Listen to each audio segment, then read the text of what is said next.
لله رب العالمين، والصلاة والسلام على أشرف الأنبياء وخاتم المرسلين محمد وعلى آله وصحبه وسلم. ربنا هب لنا من لدنك رحمة وهيئ لنا من أمرنا رشدا. ربنا أرنا الحق حقا وارزقنا اتباعه، وأرنا الباطل باطلا وارزقنا اجتنابه. ربنا اغفر لنا ولإخواننا الذين سبقونا بالإيمان، ولا تجعل في قلوبنا غلا للذين آمنوا ربنا إنك رؤوف رحيم. آمين. سەرەتا لە خوای پەروەردگار دەپاڕێمەوە، دەڵێم یا ڕەبی خوایە بۆ خاتری ناو و سیفەتە بەرزەکانی خۆت کەی، بۆ خاتری ئیسمی عەظەمی خۆت کەی، تاعەت و عیبادەتی هەموو لایەکت قبول کردبین. یا ڕەبی خوایە عاقبەتت خێر کردبین. یا ڕەبی خوایە داهاتوومان لە ڕابردوومان باشتر بکەی، ئیمانمان سەلامەت بکەی، دینمان پارێزراو بکەی، دنیامان بۆ خۆش بکەی، عاقبەت خێرمان بکەی، بە موسڵمانی بمان ژێنی، بە موسڵمانی بمان مرێنی، بە موسڵمانی زیندیمان بکەیت یا ڕەب العالەمین.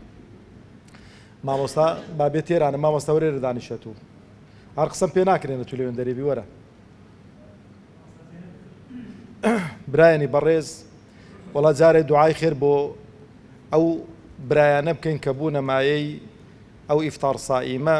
خوای پەروەردگار پاداشتی خێریان داتەوە و خوای پەروەردگار بیخاتە تەرازوی حەسەناتیان، و خوای پەروەردگار پاداشتی خێری برایانی مەڵبەند و ئەنجومەنی سۆران بداتەوە. خوای گەورە مۆفەقیان کا، سەرفرازیان کا، سەربەرزی دنیا و قیامەتیان بکاتن یا ڕەب العالەمین. پێم خۆشە پێشەوەی کە بێمە سەر بابەتەکەم، بەڕاستی جێی باسکردنە. ئەو ئیفتار سائیمە تەسەوڕ دەکەنی چەند ساڵ پێش ئێستا بێتن. لەوانە هەر یەکە و ڕەقەمێکی بڵێتن زۆر شتێکی سەیر و سەمەر دەربچێتن. تەسەوڕ دەکەنەوە ئیفتار سائیمەی پێش 20 ساڵ پێش ئێستانەکەیە، 20 ساڵی ڕەبەق پێش ئێستا ئەو ئیفتار سائیمەی لێکەوتۆتەوە. بەڕاستی ئەوە ئەمن خوازیار بووم بۆ خۆی لێرە باە ئەو پیاوە، بۆی کە ئینسانە و قسانە دەکات تەشجیعکەرێکە بۆ خۆشمان. یعنی ئینسان دەلالەت لەسەر ناسینی خوا و ترسان لەو ڕۆژەی کە ڕوبەڕووی خوا دەوەستیەوە، دەلالەت لەسەرەوەی دەکات. دەلالەت لەسەرەوەی دەکات کە ئینسان گوناه و تاوانی پێ گچکە نەبن. دەلالەت لەسەرەوە دەکات کە ئینسان ڕۆژێک دادێتن کە ئەو گوناه و تاوانانە گەریسان تۆبەی لێ نەکات و واگەر کەفارەتیان هەبێ کەفارەتی نەدا، خوای گەورە محاسەبەی دەکاتن.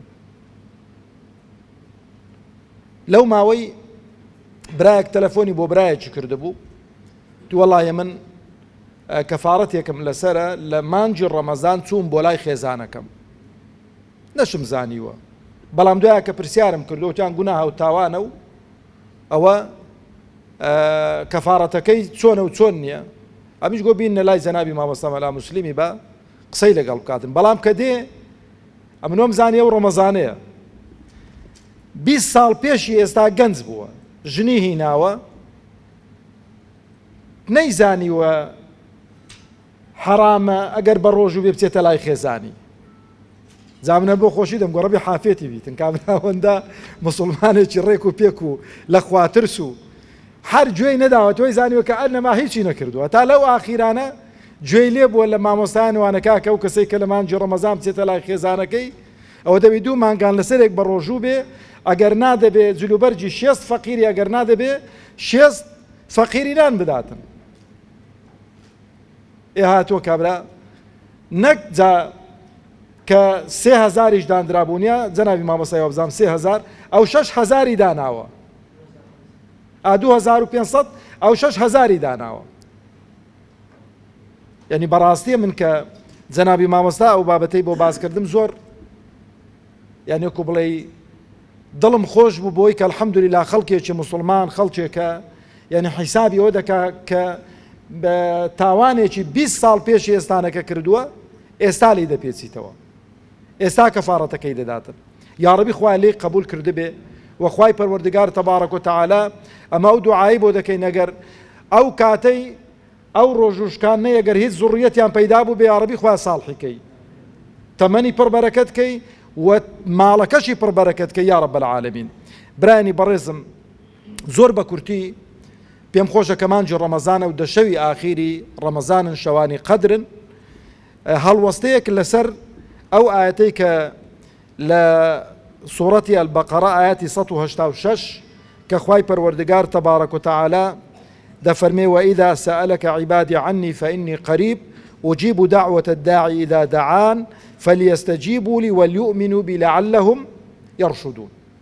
برابە ڕێزەکانی خۆم طبعا قورآن هیچ کەلیمەیەکی لە شوێنێکی دانەندراوە کە حکمەتێکی تێدا نەبێتن پاش و پێشی ئاەتێک لەگەڵ ئاەتێکی دیکە بێ حکمت نییە بەڵام دەبێ ئێمە خۆمان ماندووکەین خۆمان سەرقاڵکەین گۆی کە بزانین حکمەتەکانی لێ بدۆزینەوە شتێکی زۆر وەکو بڵێ پێش بێ مێرانە خوێنمەوە زۆر جوان بوو زۆر سەرنجی ڕاکێشام دەڵێ ئیمامی ئەحمەد ڕەزا و ڕەحمەتی خوای لەسەر پێی گەی گوتیان قوتابیەکەت هەموو شێوە قورئانی ختمە کاتە هەتا بەیانی ئەوی زۆر پێش سەر بوو چۆن کابرا قورئانی ختم دەکا هەتا بەیانی هەمووی قورئانی دەخوێنیتەوە بانجی کرد گوتی فلان کەس گوتی دەڵێن هەموو شەوێ تا بەیانی تۆ ختمە چێ گوتێرە وەڵا قوربان جا گوتی ئەو شەو ئەگەر چووی ویست قورئانی ختم بکەی وا بزانە بۆ منی دەخوێنیەوە ئەوە من ئاگام لێتە و مراقەبەت دەکەم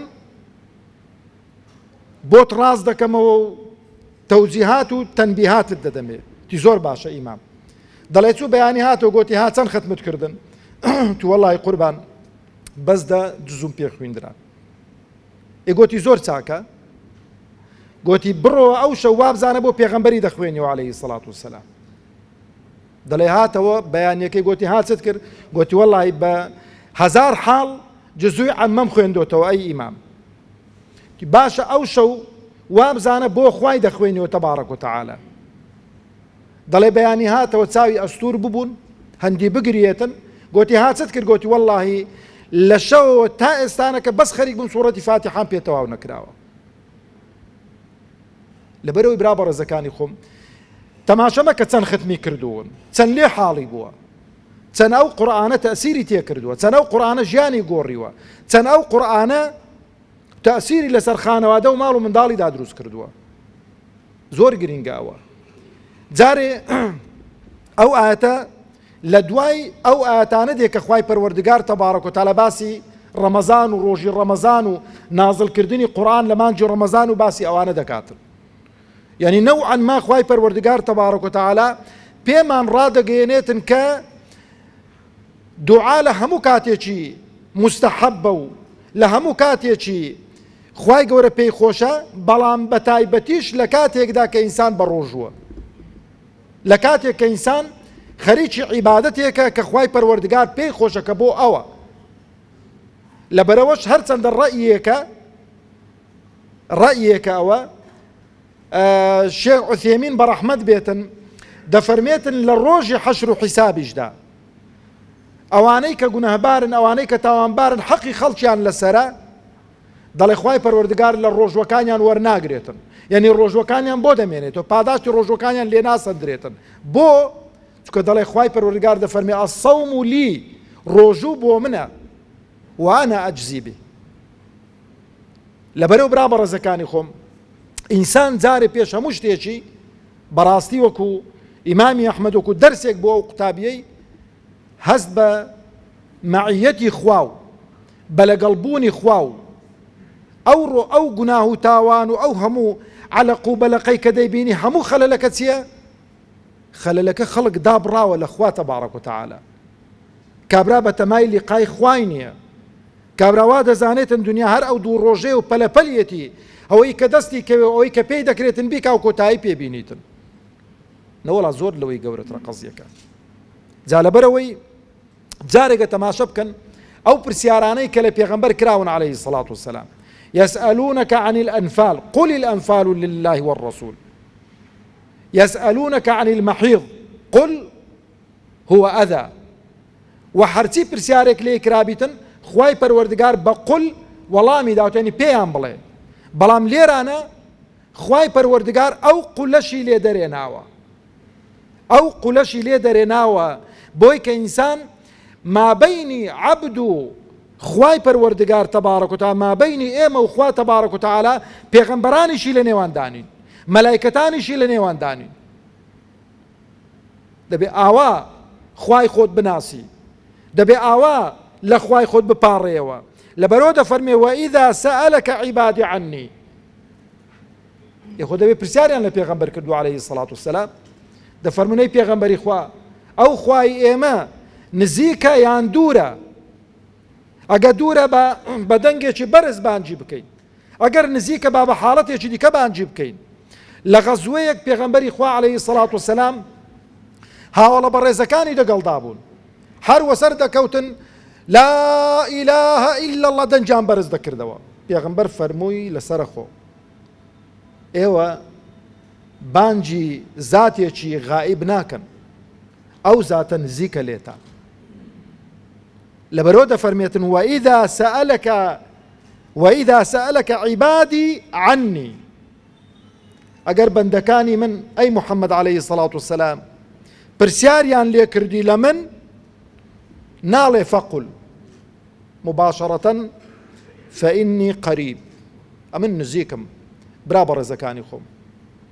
پێغەمبەری خوا عەلەیهی سەڵات وسەلام ئەو کاتەی لە هەموو شتێکی لە هاوڵان نزیکتر وشترەکانیان بوون، لەبەرەوەی ئیش و کاریان زیاتر لەگەڵ وشتر و لەگەڵ حەیوانات و لەگەڵ ئەوانە کە ئیشیان پێ بوون. لەبەرەوە دەفەرمێ خوای پەروەردگار تەبارەک و تەعالا لە ملی وشترەکان لە ئێوە نزیکترە. یعنی کو دەست لەسەر تەشبیه نەبێ وەلله المەثل الأعلى، دەست لەسەر ملی وشترەکە دادنێ چەند لێک نزیک دەکەوێتەوە، دەفەرمێ خوا لەوەش لێت نزیکترە. وەخوای پەروەردگار بۆ خۆش تەبارەک و تەعالا دەفەرمێ وهو أقرب إليكم من حبل الوريد، ئەلەو شادەماری ملی ئینسان خوای گەورە لە تۆ نزیکترە لە من نزیکترە. کەواتە برا بەڕێزەکانی خۆم، خاڵی یەکەم ئینسان کە ئەو زاتە ئەو خالیقە ئەو بەدیهێنەرەی ئێمە ئەوەندە لێمان نزیکە با شەرمی لێ بکەین. شەرمی لێ بکەین لەوەی کە ڕۆژێک لە ڕۆژان بێ ئەمر و فەرمانێکی ئەو خوایە بکەین. شەرمی لێ بکەین ڕۆژێک لە ڕۆژان ئەو ئەمر و فەرمانانەی کە پێی کردوین بە قالب تەمبەڵی و بە تەوەزەلی ئەنجامیان بدەین. لەبەرەوەش ئەمڕۆ ڕۆژی بەتایبەتی کە دوژمنانی دین و ئەوانەی کە عەلەمی دوژمنایەتی ئیسلامیان بەرز کردوتەوە بە کەناڵەکانیانیشەوە، کە شەو و ڕۆژ خەریکی دروستکردنی شوبهەن بۆ مسلمانان و باسی شەهەوات و شوبهات و هەرمەکە، شەو و ڕۆژ خەریکن. ئەو ڕۆ زۆر گرنگە ئینسان ئەو عیلاقە تەندروستەی لەگەڵ خوای خۆی تەبارەک و تەعالا تند و تۆڵ کاتن. ئیمانداری و مسلمانیەتەکەمان با بە عیلمەوە بێتن، بە زانستەوە بێتن، بە خەشیەوە بێتن، بە ناسینی خواوە بێت تەبارەک و تەعالا. ئەگەر ئەوە بوو بەرهەمی دەبێت. تەماشەکن خۆ پێغەمبەران کە هاتوون عەلەیهیمو سەڵات وەسەلام، هیچ پێغەمبەرێک کە خوای پەروەردگار ناردوویەتی هەموو ئومەتی لەگەڵ هیدایەت نەداوە هات بێتن لە ناو ئومەتەکەی و وتاریان بۆ بدات و تەکبیر و ئەڵڵاهو ئەکبەری لێ بدەن، بە تاقی تەنێ هاتوون. بەڵام لەبەرەوەی خوایان ناسیوە و اعتیمادی تەواویان لەسەر خوا بووە و عابیدی باش بوون، خوای گەورە تەبارەک و تەعالا دڵی خەڵکی بۆ نەرم کردوون، خەڵکی بۆ هیدایەت داون، پاڵپشتی بۆ دروست کردوون. برا بەڕێزەکانی خۆم، وەڵڵاهی ئێمەی مسلمان ئەگەر اعتیمادی تەواومان لەسەر خوا بێ، تەوەکولی تەواومان لەسەر خوا بێ، حیسابی تەواو بۆ خوای خۆمان بکەین، خوای پەروەردگار دڵی خەڵکمان بۆ نەرم دەکاتن، خوای پەروەردگار ئەسبابی نەسرەتمان بۆ سەهل دەکاتن، خوای پەروەردگار دوژمنانت زەلیل دەکاتن. بەڵام ئەگەر عیلاقەمان لەسەرەوەی بوو فڵان دەوڵەتێک پاڵپشتیت دەکا و چێ هاوکاریت دەکا و چ منەظەمەیەک دەستی لە پاڵپشتی تۆیە و چێ ئەوە خوای پەروەردگار وازت لێ دینیت، کەیفی خۆیتت دەگەڵ ئەو خەڵکەی. ئەو جا برا بەڕێزەکانی خۆم، زۆر گرنگە ئەو ئایەتە وەئیذا سەئەلەکە عیبادی عنی. تەماشەکە خوای پەروەردگار یا ڕەبی خوای لەوانمان حیساب بکەی لە لستی بەندەکانی خۆی تۆماری کردووین. ئەگەر عەبدەکانی من بەندەکانی من پرسیاریان لێ کردی فإني قريب أمن نزيكم أجيب دعوة الداعي إذا دعان. خواهي قولوا وعدي دعوة دفرمي وڵامی دوعای ئەو دوعا گۆیانە دوعاگۆ مەسەلەوە نییە بڵێ وەڵا کابرا دوعای بۆ خەڵکی بکە و نوشتە و ئەوانە مەبەستمەوە نییە ئەو کەسێک کە دوعا دەکە و لەخوا دەپاڕێتەوە وەڵامیان دەدەمەوە دەفەرمی ئوجیب دعوەتە الداعی وەڵامیان دەدەمەوە ئەو داواکاریانەیان بۆ جێبەجێ دەکەم. پێغەمبەری خوا عەلەیهی سەڵات وسەلام لە هەشنۆدە فەرمودان کە مەجال نییە بیان خوێنمەوە بۆتان، بەڵام پێغەمبەر دەفەرمێ عەلەیهی سەڵات وسەلام مسلمانێک ئیماندارێک لە هەر شوێنێکی ئەو زەویە دەستبەرز کاتەوە لەخوا بپاڕێتەوە، خوای پەروەردگار تەبارەک و تەعالا شەرم دەکاتن ئەو دەستانە بەبێ بەرهەم ڕەت کاتەوە. ئیلا پێغەمبەر دەفەرمێ عەلەیهی سەڵات ئەو چەند حاڵەتانەی بۆ دەکاتن، یان فەوڕەن داواکاریەکەی جێبەجێ دەکاتن، یانەوەتە بەقەدەر ئەوەی کە ئەو داوای کردو بەڵاو موسیبەتی لەسەر دەفع دەکاتن، یانەوەتە پاداشتێکی گەورەی بۆ دەنووسێتن لە ڕۆژی دوایی، پاداشتی نوێژ و زەکات و حەج و هەمووی کۆتایی دێتن، ئەو پاداشتە گەورەی چێ خوایە ئی دوعاکانی تت. لە فەرمودەیەکی تری پێغەمبەر داهاتوە عەلەیهی سەڵات وسەلام خوای پەروەردگار وەڵامی دوعای ئیماندار و مسلمانان دەداتەوە گەر پەلە نەکەن. فەرمیان پەلەکردنی چۆنەی پێغەمبەری خوا عەلەیهی سەڵات وسەلام فەرمی کابرا نەڵێ وەڵا هەر دوعام کردو هەر دوعام کردو وەڵا جێبەجێ نەبوو، جاگاتان لێ بێ کوڕە زۆر جار بەخوا پێشی لەگەڵ خۆمە، یعنی ئێمە خوای پەروەردگار تەجروبە نەکەی وەڵا بە هەندێک دوعا بکەم داخەلوم جێبەجێ دەکاتن یانەنا. ئاگاتان لەو خاڵەی هەبێ، خاڵێکی زۆر ترسناکە. خوای پەروەردگار تەجروبە ناکرێتن، بەڵام بە دوای هۆکاری وەڵامدانەوەی دوعاکانی خوا داوا بچین. ڕزقمان حەڵاڵ بێ، جلوبەرگمان حەڵاڵ بێ، مەسکەنمان حەڵاڵ بێ، مەرکەبمان حەڵاڵ بێ، ئەوانە هۆکارن بۆی کە دوعاکان جێگیر ببن. ئەو جا لە ئاخیری دابرا بە ڕێزەکانی خۆم خوای پەروەردگار لێرانە شەرتی وەڵامدانەوەی دوعاکانیشی داناوە، دەفەرمێ ئوجیب دعوة الداعی إذا دعان، بەڵام بەچ شەرتێکی فەلیەستەجیبوا لی، بەڵام لە مقابلدا ئەوانش با وەڵامی من بدەنەوە. وەڵامی خوا چۆنە تەبارەک و تەعالا پەیوەستبی بە شەریعەتی خوا، بە دینی خوا، شانازی بە مسلمانەتی و دینداری خۆتەوە بکەی، نەک بڵێ وەڵا هەموو شەریعەتم بقبولە بەڵام ئەوە لۆ وایە ئەوە لۆ ئاوایە تێبینیم ئەتوو چی تێبینیت لەسەر شەریع خوای گەورە هەبێ، ئەتوو چی تێبینیت لەسەر حەڵاڵ و حەرام هەبێ، ئەتوو چی تێبینیت لەسەرەوەی هەبێ بێ شوبهە دروستکەی بۆ خەڵکی، هیچ نییە. تو لەبەرەوە دەفەرمێ فەلیەستەجیبوا لی، ئیستیجابەی خوای پەروەردگار ئەوەیە ئەو شەریعەتەی کە ناردوویەتی بۆ محەممەد الموستەفا عەلەیهی سەڵات وسەلام کە دوایین شەریعەتە لە ئەلفەوە تایە هەمووی قبولکەی بەبێ منجەمنج وە شانازیشی پێ بکە شەرمیشی لێ نەکەی. نەک کابرا بڵێرە کاکە مامۆستا حکمی دەست بڕینەوە وەڵڵاهی جا ئەوە کاتی خۆی کوڕە کاتی خۆی وەڵا حکمی کە ئەو کەسەی کە دزە دەبێت دەستی ببڕێتن، ئەو کەسەی کە زینا دەکا کە لەسەری ئیسپات دەبێت جەڵدی لێ بدرێتن، ئەو کەسەی کە لە دین هەڵدەگەڕێتەوە تۆ ئیستیتابە دەکرێەوە نەبوو دەبێ بکوژرێتن. هەموو حکومەکان لە شوێنی خۆینی، بەڵام ئیسلام لە کامیان دەست پێ دەکا؟ لە لاق بڕین و لە گوێ بڕین و لەوانە نەوەڵڵا کاک. ئیسلام خەڵکی پەروەردە دەکا، ئەسبابی ڕەفاهیەت بۆ خەڵکی دەستەبەر دەکا، ژیانی خەڵکی خۆش دەکا، بێ احتیاجت دەکا، پێویستت بە دزینە بێ، ئەو جاگە لە تێری چووی دزیت کرد دەستت دەبڕێتن. بەڵام کە لە برسی بە برسیایەتی بچی دزی بکەی دەستی دەسەڵاتداران دەبی ببڕێتن. ئەو دەسەڵاتدارانەی کە حکمت دەکەن کە لە ژێر سایە و دەسەڵاتیوان دزی دەکەی دەستیوان دەبڕێتن. لەبەرەوە برا بە ڕێزەکانی خۆم زۆر گرینگە ئینسان ئەو ئیستیجابەی بۆ دینی خوا بەو مەفهومە هەبێتن، هەموو دینەکەی قبول بێ و منجەمنجی تێدا نەکاتن. و ئاخر شتیش دەفەرمێ وەلیؤمنوا بی، ئیمانیان بە من هەبێ کە خوایەکی خاوەن دەسەڵات و قودرەت و عەزەمەت و کە زوڵم و ستەم لای خوای پەروەردگار نییە و ڕۆژێک دادێ هەمانمان زیندی دەکاتەوە حەشر و حیسابمان دەکا.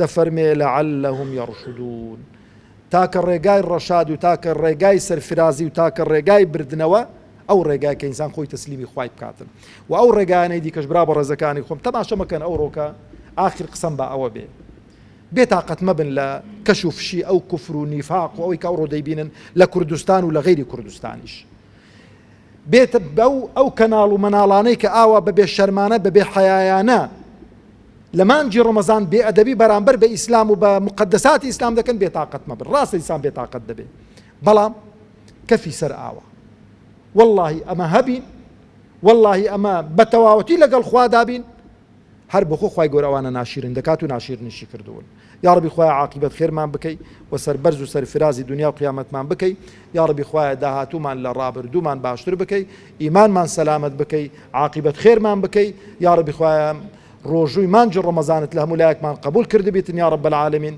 والسلام عليكم ورحمة الله وبركاته. Mm-hmm.